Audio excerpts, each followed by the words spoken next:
land, iHeartRadio, joepags.com. Facebook, Twitter, Instagram, email. All of it right there. Also Newsmax TV, the Joe Pags Show. Coming your way on a Tuesday. It's Taco Tuesday. It's Taco Tuesday. Carrie, do you have tacos today at all? I did not. I'd like a taco right now. Come on. Sounds good. By the way, Michael Malice, bottom of the hour. He is an expert on North Korea. You've seen him on my program before. You've heard him on my program before. You've seen him on Fox News and elsewhere as well. He's got a great book out. Dear Leader. Actually, Dear Reader. Dear Reader. The unauthorized autobiography of Kim Jong-il. Stick around for that.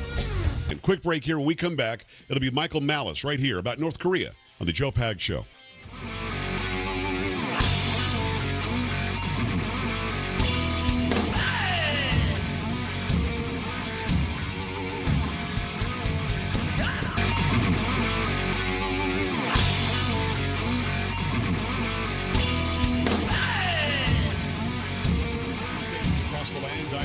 JoePags.com, also Newsmax TV, the Joe Pags Show coming your way. Thanks a lot for joining us, and really glad to have back author Michael Malice.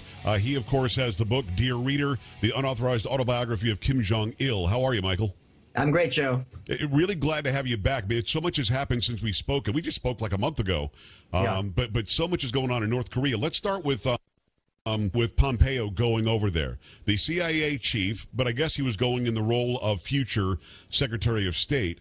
How does it even come together? When you heard that it happened, what were your initial thoughts? My initial thought was I was surprised that it would be the CIA chief because according to North Korea and their propaganda, everyone who's a foreigner is basically essentially a spy. There's a very famous story. North Korea is the most homogenous country on earth. There's a story where the kids were taught, they're always taught caricatures of us. So we're all described as having hook noses and pot bellies. Of course, you're not going to have anyone in North Korea with a pot belly because they starve their people for political purposes. And one party dignitary went to visit the school, and the kids saw he was fat, and they all attacked him, thinking he was an American. They'd never seen that person before. Come on.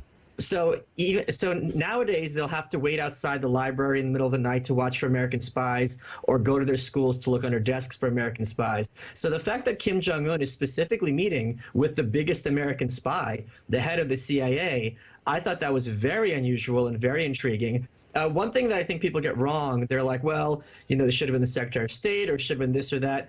The person that needs to go is the one who could get the job done. I mean, this is not a time for formality and titles. This is clearly not a country that respects formality. The way they speak about other nations and just blithely talking about attacking them, destroying them. This isn't having tea with Theresa May. Right. So that was very intriguing. And it was also intriguing that President Trump made this public because I'm sure he only would have made it public with North Korea's permission. He wouldn't blow up the negotiations for no reason. So the fact that they're comfortable putting so much out there goes completely against what they used to be, which is very much playing their cards close to their chest. I'll just tell you another story, which is to set up a meeting with the Japanese government back in the day, the North Korean negotiator wouldn't even give his name. He was referred to as X. So that's how secretive they are even when dealing with other countries. So the fact that a lot of this is playing out publicly is a big change from the past. Do you think that Mike Pompeo is better than Rex Tillerson? That's first question. If so, why? What's the difference? Tillerson wasn't for this at all, was he? He was sending mixed messages. I think Mike Pompeo is much better for this reason. When you're dealing with the CIA, you're dealing with people who deal with subterfuge, negotiation, deceit, criminals and gangs, things of that nature. That is the North Korean leadership. I mean, this has been a gangster regime for 70 years designed to keep the Kim family in power. So he's going to have a much better background and understanding of nefarious human psychology than someone whose background is Exxon and dealing with, corporate suits where everything is by the book and above board and precise. Oh, that certainly makes sense. It's Michael Malice. The name of the book is Dear Reader, the unauthorized autobiography of Kim Jong-il, of course, Kim Jong-un's father. We've talked about this before. The Russians, I just had a former Russian citizen. He's now an American citizen, but he was born in Russia and lived there till he was 12. He's been here now 12 years, Nikita Vladimirov. I talked to him yesterday, and I didn't realize this, but I guess Russia is right there. They share a border with North Korea. A small border, yes. Russia, as we talked about, Stalin put this Kim family into power. What's Russia's play here? What are they watching to see happens here? Well, I mean, it's interesting because as I talk about in my book, the great leader Kim Il-sung, who was the founder of North Korea, his Korean was so bad because he was speaking Russian that they basically had to teach him again because Korean was largely a lost language under Japanese imperialism. The Japanese tried to drive out Korean as a spoken language and have everyone speaking Japanese. Russia, what Putin likes is what causes headaches for his enemies is good for him. Yeah. At the same time, he doesn't want, a rogue nuclear nation, even though the border is very small. I mean, even during the Soviet days, the Soviets always looked at North Korea as a laughingstock. They always looked at them as loons. So there's not going to be there's a grudging respect. If someone has nukes, you have to respect them to some extent, just given how much carnage they can cause. But at the same time, Putin's under no misconceptions that this is a good person. At the very best, he's going to see him as a tool to further international dissent. Well, I mean, he kind of likes that we've got South Korea versus North Korea. In essence, it's the United States versus North Korea versus China versus possibly Russia. So he probably doesn't want peace on the peninsula, but at the same time, he doesn't want war either, does he? It's right there. I mean, I think anything that has our government pulling their hair out, even in the Middle East, is something that he enjoys. And it's a lot. And at the same time, it also gives him clean hands. So he can, he's like, it's not my fault that you guys are in this mess, ha, ha, ha. Yeah. So that's how he thinks, I think, on this situation. But, I'm not an expert on Putin, but, he's clearly a very, very shady person, to say the least. Oh, extremely. Michael Malice, the name of the book is Dear Reader, the unauthorized autobiography of Kim Jong-il. All right, so I don't know anything about anything, Michael. That's why I keep having you on. I don't know anything about North Korea, and I'm learning from you. But it seems to me that he's a little bit desperate now. Why is he pushing so hard? I'll stop the nukes. I'll stop bombing. I'll stop this. I'll give you the American hostages that I'm holding if you come in and talk to us. What does he want? Why is he desperate right now? I don't think he's desperate at all. Really? So let me give you another example. Let's suppose President Trump was meeting with Prime Minister Trudeau. Canada's perhaps our strongest ally, even stronger than Great Britain, that special relationship, which has had ups and downs. Regardless of who the Prime Minister or the President was over the decades, which party, we've always gotten along great with Canada, world's largest undefended border. Now, let's suppose President Trump was meeting with Prime Minister Trudeau, and before the meeting, Trudeau says, I'm going to give you A, B, C, and D, and he's not even asking for anything in return. This would be bonkers. At the very least, Trudeau would hold it close to his chest, and at the end of the meeting, give up everything, and then they could both say, look, we had this successful negotiation. Even if I'm buying a car from you, Joe, I'm not going to say, I'm going to pay whatever price you want, and if there's problems, I'm going to pay for the problems. So for Kim Jong-un ahead of the meeting to say, I'm going to give up my nukes, especially how long ago was Syria?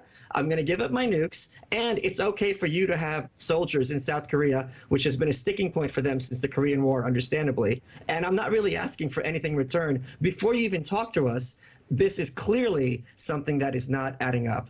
And the point I made earlier... So educate me. What does he want then? What's he going to spring on us during the negotiations? Let me just say one more thing. Yeah. It reminds me a lot, people, my friends on the right, it reminds me a lot of Hillary Clinton right before the election when she tweeted out, happy birthday to this future president. He hasn't taken down the nukes yet. He hasn't closed down the concentration camps yet. Let's not celebrate yet. He's positioning himself very well to say, we put everything on the table. President Trump said no. Now we have no choice but to ramp up our nukes or to double down. So he's a shady figure. Again, even Trudeau would not be taken at face value in that situation, and that's our best ally. And this is perhaps our worst enemy. For many years, and it's Michael Malice, Dear Leader, the unauthorized autobiography of Kim Jong-il. That's the name of the book. Go and get it. For many years, it was sold to us, the American people, that he wants to have bilateral conversations and not this 5 or 6 party talk stuff, because his people are starving. We need food. We need grain. We need oil. We need services. We're reaching out to the world, and America is the biggest in the world, and we need your help. Does he not really want that? What do you think he really wants? Well, I mean, during he doesn't think he can dominate the world, does he? I mean, he's just a little dork. That's not a dream of theirs at all. Yeah. During the 90s, the UN tried to give them food, and they refused food aid, and Kim Jong-il, the father, said if we have the UN giving them food, they won't need the government. So 1 to 2 million people starved voluntarily. This was a genocide, just like Stalin did in Ukraine back in the day. So, yeah, he wants food, but he's not going hungry. So it's the people who are going to be the first ones who bear the brunt of any sanctions.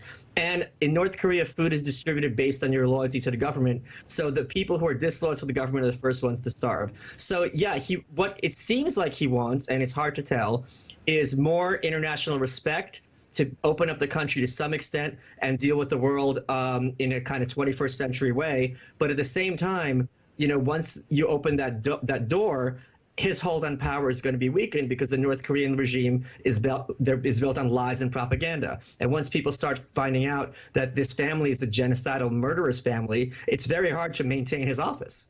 If you were advising President Trump, and you should be, Michael, but if you were advising President Trump and he asked you about this meeting, would you advise that he take it, that he not take 100%. It? Okay, go ahead.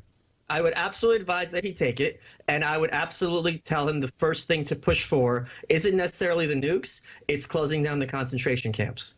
And I think if President Trump, there's 100 to 200,000 people in camps, children are there, entire families are sent there, limbs are cut off, women are raped at will, things like that. If he got the concentration camps closed down, I mean, I can't think of any greater reason to give someone the Peace Prize.